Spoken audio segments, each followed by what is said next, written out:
Bay's Tan Talk. Entertaining and informative radio for the Sunshine State.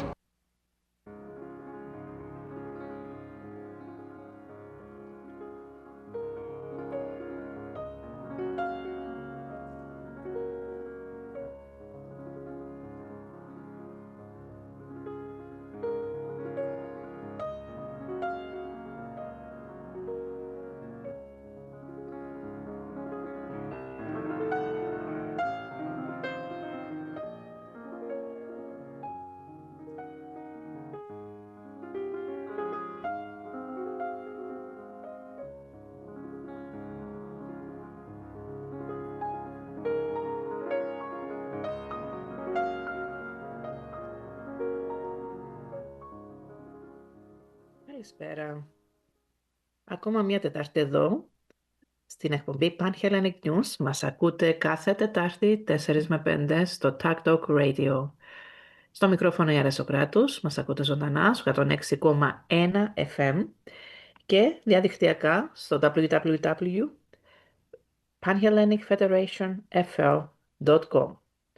Τετάρτη σήμερα, 22 Οκτωβρίου, στην καρδιά του φθινοπόρου. Να ακούσουμε ένα πάρα πολύ ωραίο κομμάτι.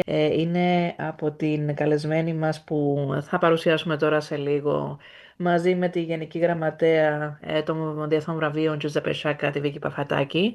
Είναι η φετινή κήτρια του που έχει απονεμηθεί το βραβείο Τζουζέπε Σάκα για την καινοτόμο έρευνά της, η Μαριάννα Καψετάκη. Είναι ιατρός, επιστήμονας και επίσης και πιανίστρια. Πάμε να απολαύσουμε το πολύ ωραίο κομμάτι και επιστρέφουμε.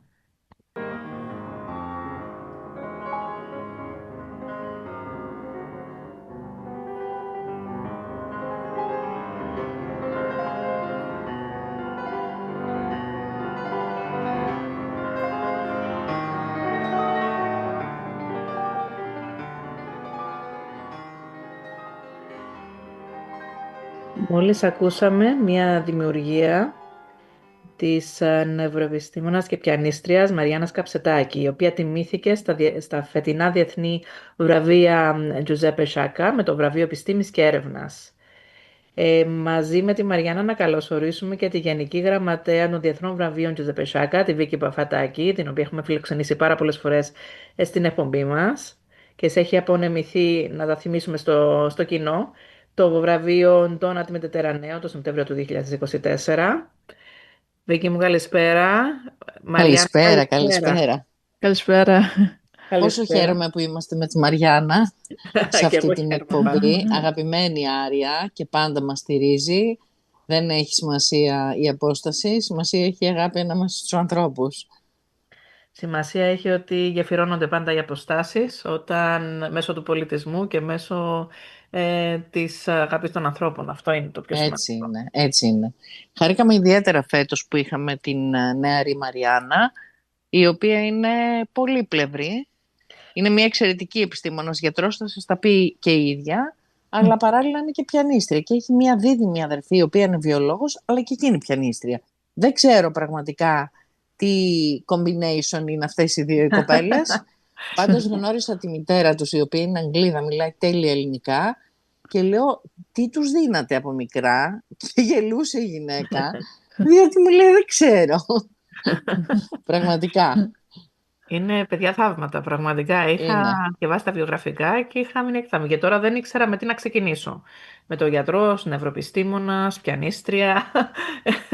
Δεν ήξερα με τι να ξεκινήσω. Νομίζω ότι να βοηθήσω λίγο την κουβέντα.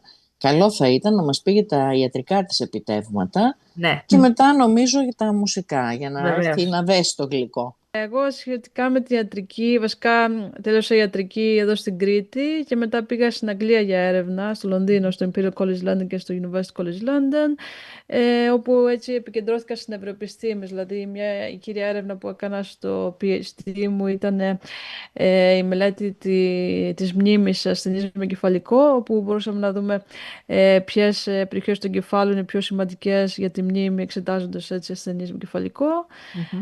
Και βρήκαμε έτσι κάποιες περιοχές, γιατί μ' αρέσει μ' άρεσε αυτή η μελέτη και έτσι, ήταν αρκετά χρόνια μου πήρε να μαζέψω πολλούς ασθενείς με κεφαλικό.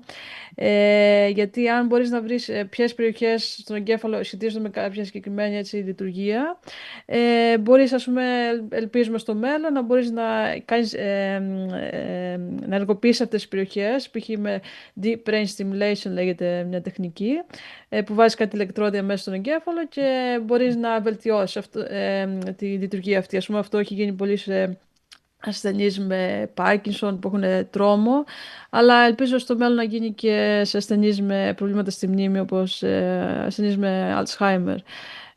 Ναι, αυτή ήταν η κύρια μελέτη και μετά εντάξει έκανα και άλλες μελέτες σχέση με την αναγνώριση προσώπων, δηλαδή ανέλυσα κάπου 60.000 εικόνες και βρήκα ότι όσο περισσότερο μία εικόνα μοιάζει με ένα αληθινό ανθρώπινο πρόσωπο, τόσο καλύτερα τη θυμόμαστε. Ας πούμε, είχα διάφορες κατηγορίες.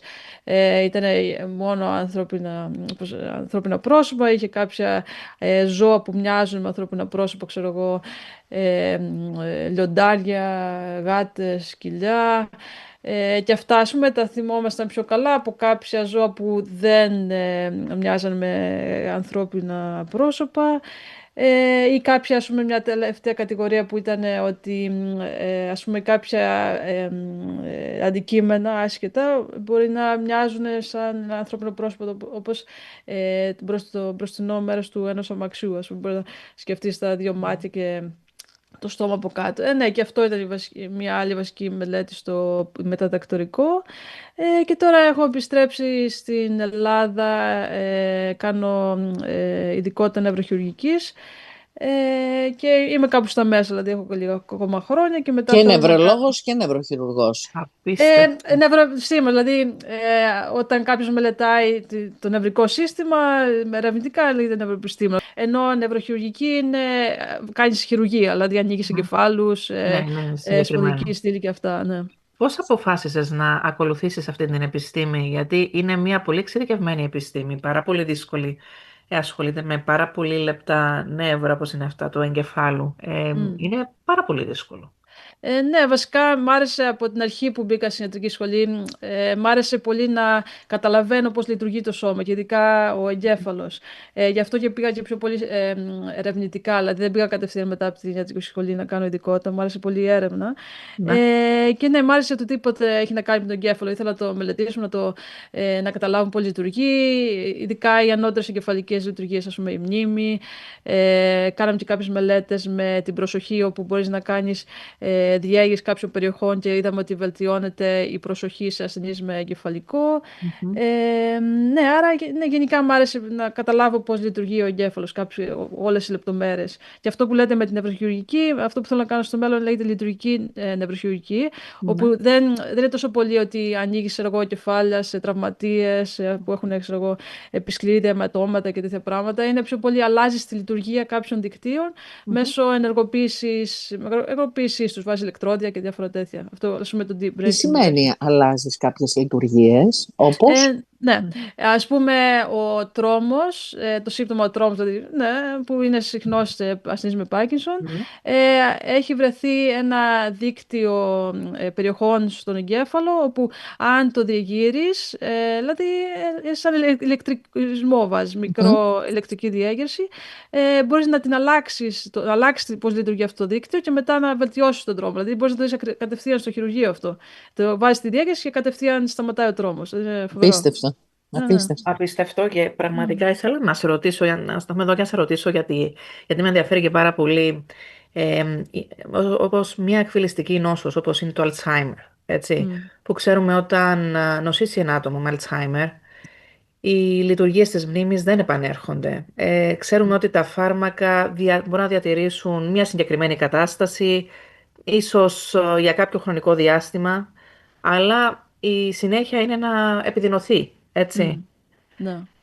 Ήθελα να σε ρωτήσω, υπάρχει κάποια νέα καινοτομία όσον αφορά στον τομέα του Alzheimer, στους ασθενείς που νοσούν με Alzheimer ή με dementia? Ναι, κοιτάξτε. Ναι, Άνια είναι έτσι μια umbrella term, δηλαδή που περιέχει και το Alzheimer. Η Άνια περιέχει το Alzheimer ή ναι, το Alzheimer? Άνια, δηλαδή.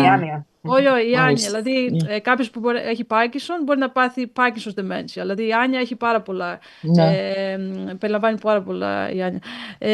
Ναι, και η Άνια μπορεί. Εντάξει, εμείς ξέρουμε ότι κυρίως η Άνια σχετίζεται με προβλήματα στη μνήμη, αλλά επηρεάζει πολλές γνωστικές λειτουργίες και επειδή πολλοί τον μπερδεύουν με το Alzheimer, ότι Άνια ίσον Alzheimer, Όχι, αυτό δεν λέω, είναι. δεν είναι ακριβώς. Δηλαδή, η Άνια είναι umbrella term και ο Alzheimer περιέχει την Άνια. Μάλιστα. Ναι, άρα αυτό που λέγαμε ότι με τη μνήμη στους ασθενείς με Alzheimer έχουν βρεθεί τώρα τελευταία φάρμακα και είναι FDA approved στην Αμερική και έρχονται και στην Ευρώπη, όπου μπορούν να σταματήσουν την άνοια σε αυτό το σημείο που έχει φτάσει. Αυτό τώρα σε mild Alzheimer's, δηλαδή όχι σε αυτούς που έχουν σε βία και είναι, έχουν πεθάνει πάρα πολλά κύτταρα στον εγκέφαλο. Έχουν βρεθεί ότι μπορείς να το σταματήσεις εκεί που είσαι, όχι να σου βελτιώσουν τη μνήμη, αλλά να σε σταματήσουν, Δεν να μην βελτιώνεται. χειροτερεύσεις. Ναι, ναι. Αλλά τώρα αυτό που θέλω, δηλαδή, εντάξει, ελπίζουμε όμως στο μέλλον να μπορούμε να φτάσουμε στα προηγούμενα. Δηλαδή, λίγο δύσκολο, γιατί βασικά πεθαίνουν τα κύτταρα, γι' αυτό έχουμε θέμα με τη μνήμη. Αλλά ελπίζω, δηλαδή αυτό που λέω με το brain stimulation, προσπαθούν και με non-invasive, δηλαδή μπορείς να κάνεις μαγνητικό ερεθισμό μόνο στο δέρμα πάνω από το κρανίο και να βελτιώσει κάποια πράγματα όπως η προσοχή, γιατί έχει πάρα πολλά πράγματα που σε κάνουν να θυμάσαι. Δηλαδή αν δεν δώσεις προσοχή σε κάτι δεν πρόκειται να το θυμάσαι. Ή ας πούμε αυτοί που έχουν άνοια συχνά έχουν και κατάθλιψη και είναι λίγο αμφιλεγόμενο τι προκαλεί τι. Και άρα αν βελτιώσεις τη διάθεση μπορεί να βελτιώσεις και την προσοχή και άρα και τη μνήμη. Δηλαδή είναι ένα πολυδιάστατο πράγμα. Η κατάθλιψη, συγγνώμη που σε διακόπτω, αλλά η κατάθλιψη είναι φυσικό επακόλουθο και στα άτομα που παθαίνουν κεφαλικό, έτσι, και κατά συνέπεια επιβραδύνεται και η λειτουργία της μνήμης πολλές φορές. Ναι, είναι λίγο μπερδεμένα όλα αυτά. Δηλαδή το ένα έρχεται μετά το άλλο μετά επιβαρύνει το άλλο. Ναι, και γι' αυτό ας πούμε δεν είναι μόνο τα φάρμακα να προσπαθείς να σταματήσεις, να βοηθήσεις ας πούμε αυτούς με προβλήματα στη μνήμη. Είναι πάρα πολλά πράγματα. Το κοινωνικό περιβάλλον τους βοηθάει να νιώθουν καλύτερα ψυχολογικά. Επίσης αυτό που σχετίζεται που κάνουμε, δηλαδή με τη μουσική, κάνουμε τώρα μια έρευνα που εξετάζουμε, λέγεται Music Induced Analgesia, δηλαδή προσπαθείς με τη μουσική να μειώσεις τον πόνο. Πώς γίνεται αυτό? Πώς γίνεται? Κοιτάξτε, έχουν βρει διάφορα. Δηλαδή, εντάξει, τώρα αρχίζει δηλαδή, και εξετάζεται αυτό. Τώρα λίγες μελέτες έχουν γίνει σε αυτό. Και ειδικά ποιες περιοχές τώρα σχετίζονται με αυτό εξετάζω. Και πώς γίνεται, εντάξει, βάζεις ασθενείς, έχουν εξετάσει διάφορα είδη μουσικής. Συνήθως αυτό που λειτουργεί καλύτερα είναι μουσική που αρέσει στον ασθενή. Και έχουν εξεταστεί διάφορες διάρκειες, δηλαδή να το ακούς κάθε μέρα, να το ακούς μαζί με κάποια φυσιοθεραπεία, μαζί με κάποια ψυχολογική υποστήριξη. Έχει διάφορα μελετάνε, δηλαδή δεν μπορούσα να πω τώρα κάτι συγκεκριμένο ότι μόνο αυτό ας πούμε βοηθάει. Εξετάζουν διάφορα πράγματα. Θα επανέλθουμε και ξανά σε αυτό γιατί είναι πάρα πολύ ενδιαφέρον. Και εγώ ξέρεις τι προτείνω, Άρια μου, να κρατήσουμε τη Μαριάννα. Να κρατήσουμε τη Μαριάννα μέχρι το τέλος, γιατί είναι πολύ ενδιαφέροντα αυτά που λέει. Ναι. Και να πάμε και στα βραβεία. Να πάμε στα βραβεία. Λοιπόν, πώς έγινε η επιλογή της Μαριάννας. Ξέρεις πάρα πολύ καλά, γιατί είσαι και εσύ μέλος των βραβείων, ότι κάθε χρόνο γίνεται μια πάρα πολύ σπουδαία έρευνα. Και ειδικά για νέους επιστήμονες έχουμε βραβεύσει τον Κωνσταντίνο Δασκαλάκη, έχουμε βραβεύσει πολύ κόσμο. Αλλά από νέους Έλληνες επιστήμονες δεν είχαμε βραβεύσει. Ναι. Πρέπει να σου πω ότι φέτος ο σκοπός μας ήταν να βραβευτεί ένας αθλητής, ο οποίος και θα βραβευτεί για πολλά, αλλά ήθελα οπωσδήποτε να υπάρχει ένας νέος επιστήμονας. Έτσι λοιπόν ένα βράδυ τη βράδυ, μεσάνυχτα δηλαδή, γύρω στις 3 η ώρα, έψαχνα και ξαφνικά ξεκουράζομαι και λέω, εντάξει, αν είναι να έρθει να βρεθεί κάτι μπροστά μου, θα βρεθεί. Και πέφτει από το Forbes το όνομα της Μαριάννας Καψετάκη. Απίστευτο. Ναι. Το ίδιο είχα πάθει και με την Τόνια Τιμωροπούλου, την τεράστια αυτή προσωπικότητα. Μια σπουδαία Ελληνίδα, η οποία άνοιξε τον Πανάγιο Τάφο και ουσιαστικά έκανε restauration στο ιερό κουβούκλιο που εμπεριέχει τον Πανάγιο Τάφο. Συγκεκριμένα είχα πει, Θεέ μου, τι θα γίνει. Ένα μεσημέρι ήμουν στην Ξάνθη, ήμουν στους γονείς μου και όπως ήμουν ξαπλωμένη, βλέπα τηλεόραση και λέω, φώτισέ με. Ποιος να είναι φέτος ο φετινός τέλος πάντων νικητής. Και εκείνη τη στιγμή παίζει η ΕΤ3 ένα ντοκιμαντέρ για τον Πανάγιο Τάφο και βλέπω την Τόνια. Κάπως έτσι λοιπόν έρχονται όλα τα θεόπνευστα. Και έτσι λοιπόν ήρθε και η Μαριάννα. Δεν είχα χρόνο όμως να μιλήσω μαζί της, όπως κάνω με κάθε... Τώρα είναι βραβευθήσα με κάθε βραβευόμενο κάθε χρόνο, γιατί είχα ένα προσωπικό πρόβλημα με τη μητέρα μου, η οποία...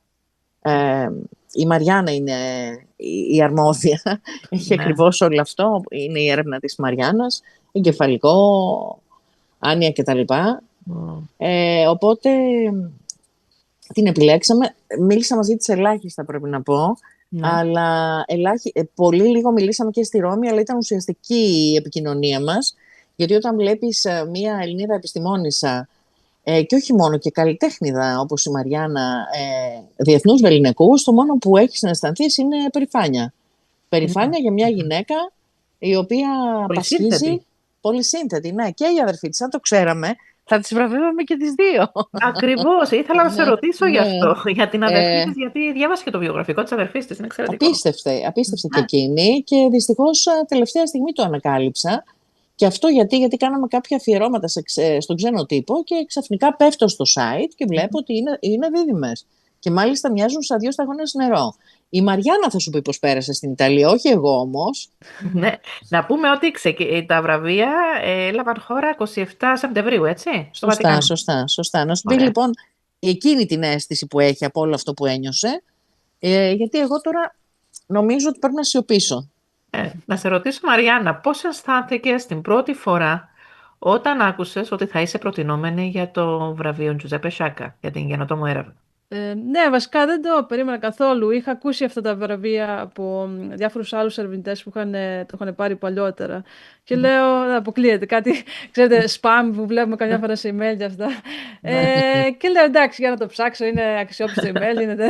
Μαριάννα μου, αυτό παθαίνουν πάρα πολύ. Πάρα πολύ το παθαίνουν αυτό. Ναι. Λοιπόν και... Ναι, και ενθουσιάστηκα. Εντάξει, μετά επιβεβαιώθηκα γιατί μιλήσαμε κιόλας με τους διοργανωτές, με τη TV, κυρία Παπαδάκη. Την Κατερίνα την Νίκου, ναι. Ναι, διάφορους μιλήσαμε μαζί και εντάξει, είπαμε διάφορα. Το θέμα είναι ότι εγώ τις μέρες εκείνες είχα προγραμματίσει συνέδριο. Τώρα αυτό που λέγαμε στη λειτουργική νευροχειρουργική στη Βουδαπέστη και μια συναυλία τότε. Και γι' αυτό δυστυχώς δεν πρόλαβα να μιλήσουμε έτσι. Δηλαδή, μια-δυο μέρες πρόλαβα να κάτσω εκεί στη Ρώμη, αλλά ήταν πολύ ωραία. Η τελετή ήταν πολύ όμορφη. Το μέρος εκεί. Ναι, ήταν πάρα πολύ ωραία. Δεν είχα ξαναπάει στη Ρώμη.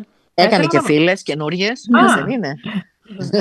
Θα ήθελα, εδώ Βίκη μου, θα ήθελα να μας ταξιδέψεις λίγο εκείνη τη μέρα 27η Σεπτεμβρίου. Πώς έγινε τελετή, πώς έγινε η έναρξη, τι ακολούθησε.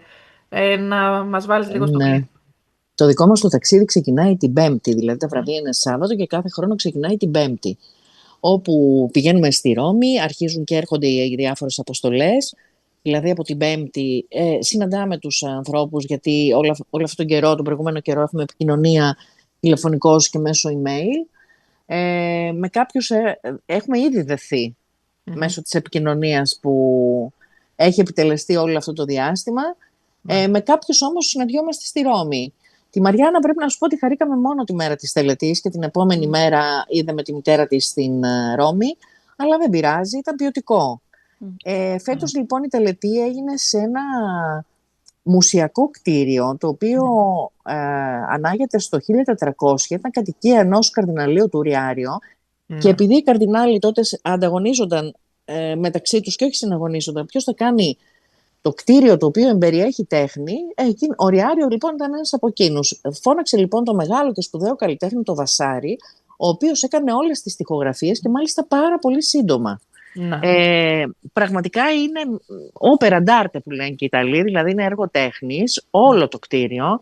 Νομίζω ότι εκεί η δική μας παρουσία ήταν μια πινελιά μέσα στο χρόνο, ώστε να μπορέσουμε να θαυμάσουμε αυτά τα απίστευτα. Νομίζω, Μαριάννα μου, έτσι απαράμιλης ομορφιάς, να γευτούν και οι βραβευθέντες τώρα, όλο αυτό, διότι γενικώς δεν υπάρχουν τέτοια κτίσματα στον κόσμο και τέτοιες αίθουσες τέχνης. Δηλαδή η αίθουσα Βασάρη, σκέψου ότι κάλεσε το Μιχαηλάγγελο που ήταν το πρότυπό του να δει την αίθουσα και όταν αυτός έκανε την κριτική του, του είπε ότι εγώ θα σου κάνω ένα δώρο, όποιος μπαίνει μέσα στην αίθουσα Βασάρη θα υπάρχει το δικό σου βλέμμα το οποίο θα κοιτάζει όποιον βλέπει. Και μάλιστα σε μία πλευρά αριστερά της αίθουσας όταν μπαίνεις, υπάρχει ζωγραφισμένη η μορφή του Μιχαηλάγγελου, δίπλα του Βασάρη και πίσω του Τιτσιάνο, τεράστια ονόματα της τέχνης. Οπότε καταλαβαίνεις, είχαμε και πολύ συγκινητικές στιγμές. Μαριάννα, είσαι και καλλιτέχνης όμως, δεν είσαι μόνο επιστήμονας. Είσαι και Μπράβο. καλλιτέχνη και πιανίστρια, που είναι συνδυασμός δύο πόλων, έτσι. Αντίθετο θα έλεγα. Πώς μπορείς να τα συνδυάζεις? Κοιτάξτε, από παλιά μου άρεσε πολύ και οι επιστήμες και η μουσική, δηλαδή από μικρές, από 9 χρονών ξεκινήσαμε το πιάνο και σχεδόν κατευθείαν αρχίσαμε μαζί, δηλαδή 4 χέρια να παίζουμε στο ίδιο πιάνο ή με 2 πιάνα, έτσι, με ορχήστρες και αυτά. Πήραμε βραβεία όταν ήμασταν μικρές και μετά συνεχίσαμε πολλές συναυλίες. Γενικά μας άρεσε. Γενικά χρειάζεται πολλή οργάνωση να έχεις και τα δύο, να συνεχίζεις και μουσική και επιστήμη. Ναι, δηλαδή είμαστε πολύ αυστηρές με την οργάνωση κάθε μέρα και με τις συναυλίες. Ας πούμε, τώρα έχουμε μια περιοδία στην Αγγλία με 8 συναυλίες και θέλει πάρα πολύ οργάνωση και αυτό, να μην χάνουμε με τις άδειες από το νοσοκομείο. Δηλαδή έχει πολύ. Είναι οξύμορο, γιατί πρέπει να παίρνετε και άδειες και αυτά.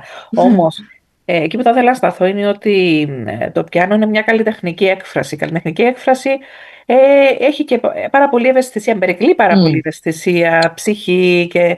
Κοιτάξτε, όμως και στη μουσική μ' αρέσει να τα αναλύω, δηλαδή αυτό μ' αρέσει όταν παίζω, παρά το ότι πρέπει να μεταδώσω προσπαθώ να μεταδώσω εικόνες, δηλαδή και συναίσθημα, εντάξει, αλλά πέφτει πολύ, μ' αρέσει τουλάχιστον η ανάλυση του κομματιού, δηλαδή να καταλάβεις, να φτιάξεις μια εικόνα, παρά το ότι βλέπεις απλώς μαύρες νότες σε ένα χαρτί, δεν είναι τόσο απλώς ακούγεται να παίζει ένα πιάνο. Μου αρέσει πάρα πολύ η ανάλυση του και αυτό μου αρέσει και στην επιστήμη. Αυτό να αναλύω, να καταλαβαίνω γιατί γίνεται αυτό, πώς λειτουργεί η μνήμη. Δηλαδή όλα έχουν σχέση με την ανάλυση του κόσμου. Απλώς μου αρέσει ο εγκέφαλος και η μουσική. Και η αδερφή σου το ίδιο? Ναι, αυτή ακόμα περισσότερο. Ως βιολόγος, τελείως πάντα ρωτάει γιατί γίνεται αυτό ή το άλλο. Ναι, αυτή κάνει με τον καρκίνο τώρα τελευταία, ασχολείται. Ναι. Μάλιστα. Απίστευτες οι αδερφές Καψετάκη. Μαριάννα μου, να ρωτήσω εγώ κάτι, μου επιτρέπεις, Άρια? Φυσικά. Είναι πολύ ενδιαφέρουσες αυτές οι συζητήσεις και νομίζω μας φωτίζουν περισσότερο. Είπες ότι αυτά τα άτομα τα οποία έχουν κάποια σωματικά προβλήματα ή ας πούμε προβλήματα αυτισμού, ότι εάν θέλεις ενδυναμώνουν κάποιες λειτουργίες, κάποιες δεξιότητες, κάποια ταλέντα, περισσότερο αυτό έχει να κάνει με τον εγκέφαλο περισσότερο, ή δηλαδή ένας συνδυασμός ανεπάρκειας σωματικής και μεγαλύτερης εγκεφαλικής λειτουργίας? Ναι, είναι όπως αν σκεφτείτε, ας πούμε, ένας μυς. Αν το λειτουργήσει όλη την ώρα ένα συγκεκριμένο μυ, θα μεγεθυνθεί. Το ίδιο γίνεται συχνά σε περιοχές του εγκεφάλου. Ας πούμε, είχε βρεθεί ότι ο Άινστάιν, επειδή εκτός από τεράστιος επιστήμονας, έπαιζε και βιολί, το αριστερό του χέρι, η περιοχή που ελέγχει το αριστερό του χέρι, γιατί στο βιολί το αριστερό χέρι έχει την πιο πολλή δουλειά, ήταν μεγεθυμένη σε σχέση με την αντίθετη πλευρά, ας πούμε. Ναι, είναι όσο το δουλεύεις. Άρα λοιπόν λες ότι καλλιεργείται περισσότερο.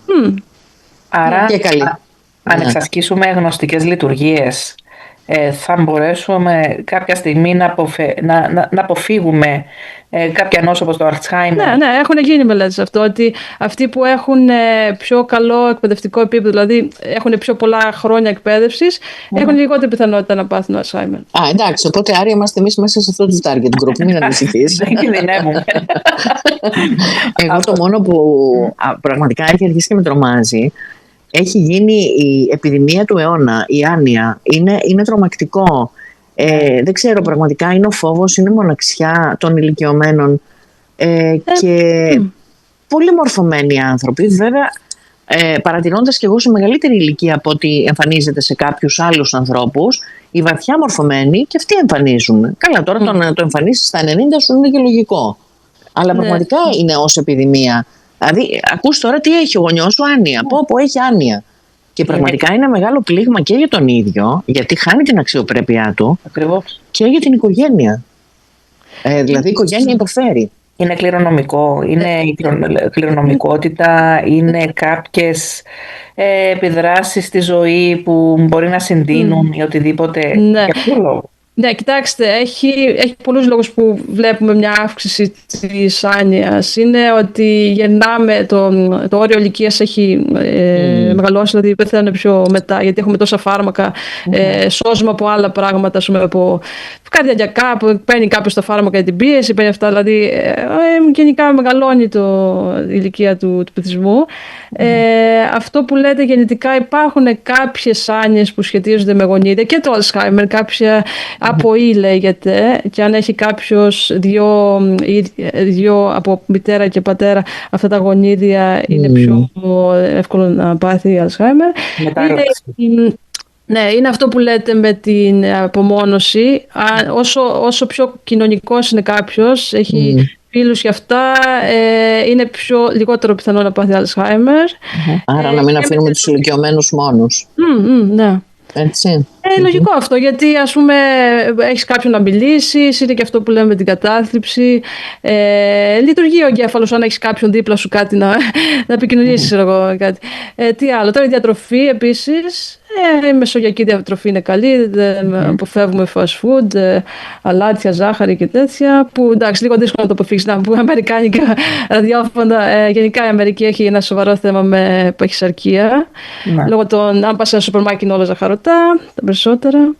Άρα και η διατροφή δηλαδή παίζει ρόλο. Ναι, αυτό ό,τι έχει να κάνει με την καρδιά έχει να κάνει με τον εγκέφαλο, γιατί τα ίδια αγκία. Δηλαδή, αυτό που λέμε λιπίδια, κάπνισμα, όλα αυτά που. Ναι, άσκηση είναι καλή για τον εγκέφαλο, δηλαδή όλα αυτά βοηθάνε και τα αγκία του κεφάλου. Αλλιώς θα έχεις μικροϊσχαιμικά στον εγκέφαλο που δεν θα είναι σαν τεράστιο κεφαλικό, αλλά σιγά σιγά σου σκοτώνει περιοχές στον εγκέφαλο. Μάλιστα. Άρια, ξεκινά εσύ, γιατί αν αρχίσω να ρωτώ εγώ δεν θα τελειώσουμε ούτε το πρωί. Ήθελα να σε ρωτήσω, Μαριάννα μου, αν εκδηλωθεί η άνοια με ελαφρά συμπτώματα στην αρχή, κάποιες διαλήψεις μνήμης, κενά στη μνήμη, ξέχασα να πάρω τα φάρμακα μου σήμερα, θα πήγαινα κάπου και το ξέχασα, αυτό επιδεινώνεται ταχύτατα ή υπάρχει κάποιος ρυθμός στην επιδείνωση της ασθένειας? Ή μπορεί να μην είναι καθαρός κάποιος? Αυτό που λέγαμε, ότι αυτό είναι το καλύτερο στάδιο να το βρεις, ώστε να δώσει αυτά τα φάρμακα τα τελευταία που έχουν βγει, ώστε να το σταματήσει αυτό το στάδιο. Αλλά ναι, αυτό σωστά που λέτε, ότι καθένας, το πόσο γρήγορα θα εξελιχθεί είναι διαφορετικό σε κάθε άτομο. Δεν μπορείς να ξέρεις πόσο γρήγορα θα εξελιχθεί. Ελπίζεις, δηλαδή, μόλις το βρεις αυτό, να μειώσεις τους παράγοντες κινδύνου που χειροτερεύουν. Να σου κάνεις κάτι διατροφή, να εξασκήσεις, να πας σε κοινωνικά γκρουπ, να πας σε χοροδίες, να μάθεις κάτι καινούριο. Αυτό δεν είπαμε. Ότι γενικά, αν μαθαίνεις κάτι καινούριο, οτιδήποτε, καινούριο μουσικό όργανο, να διαβάζεις βιβλία, όχι κάτι που έκανες και παλιότερα, δηλαδή να έπαιζες παλιά πιάνο και ξανά πιάνο, ή ας πούμε να μάθεις καινούριο μουσικό κομμάτι στο πιάνο. Οτιδήποτε καινούριο σου εξασκεί τον εγκέφαλο. Δηλαδή, και αυτό μια ξένη γλώσσα, έτσι. Και μια ξένη γλώσσα πάει πάρα πολύ. Μάλιστα. Πολύ κατατοπιστική. Πάρα πολύ. Και εγώ χαίρομαι πάρα πολύ, λοιπόν, που μια Ελληνίδα πήρε αυτό το βραβείο. Τώρα για τα άλλα, τα νέα τα άτομα θα μιλήσουμε μια άλλη στιγμή, γιατί νομίζω ότι είναι η νύχτα σήμερα της Μαριάννας και το ήθελα πάρα πολύ, γιατί εμείς πάντα είμαστε διπλά περήφανοι όταν βραβεύονται Έλληνες και Κύπροι. Και όπως και να το κάνεις, είναι οι δικοί μας οι άνθρωποι, έτσι, χωρίς όμως να. Είναι μεγάλη τιμή. Είναι μεγάλη τιμή και πραγματικά εύχομαι αυτό το βραβείο να τη συνοδεύει το καραβάκι αυτό με την πλεύση, το όμορφο αυτό το καραβάκι του Γιώργου του Ρούση, να σε συντροφεύει και να σου δημιουργεί έτσι πανιά για πολύ ωραίες και διαφορετικές πλεύσεις στη ζωή σου, και στην επιστημονική σου ζωή και στην καλλιτεχνική, αλλά και στην προσωπική σου. Πραγματικά, Μαριάννα, θα ήθελα να σου ευχηθώ το καλύτερο, και πιστεύω ότι, δεν ξέρω, το νιώθω έντονα ότι μπορεί να βρεις και το φάρμακο κατά του Alzheimer. Μακάρι. Ελπίζω. Τότε θα πάει για Νόμπελ. Ναι, κράτησα αυτό που είπες με τις εικόνες και τις μνήμες, οπότε νομίζω είσαι στο πιο σωστό δρόμο. Ναι, μου αρέσει πάρα πολύ η μνήμη να την μελετάω.